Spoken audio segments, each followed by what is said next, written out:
কোনো শ্রেণীর মধ্যমান 47.5 এবং উচ্চসীমা 51 হলে ওই শ্রেণীর নিম্নসীমা নির্ণয় করতে বলা হয়েছে। তো যেহেতু মধ্যমান দেওয়া আছে তাই লিখবা আমরা জানি শ্রেণীর মধ্যমান। তো মধ্যমান কিভাবে বের করে তোমরা জানো, সেটা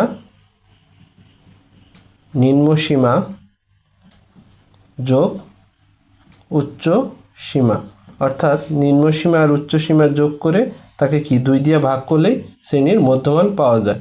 তো এখানে দেখো মধ্যমান দেওয়া আছে 47.5, সেটা লিখবে এবং নিম্নসীমা তোমাকে বের করতে হবে, তাই নিম্নসীমাটা বসাবা যা আছে তাই, আর উচ্চ সীমার মানটা দেওয়া আছে 51 বসালাম।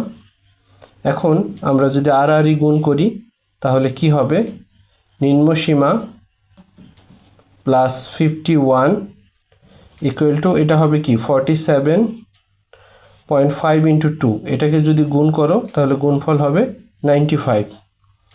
তাহলে নিম্নসীমা হবে, তুমি 51কে কি করবা, এখানে প্লাস আছে ওই সাইডে নিয়ে গেলে -1 মাইনাস হয়ে যাবে, তাহলে 95 থেকে 51 বাদ গেলে হবে 44।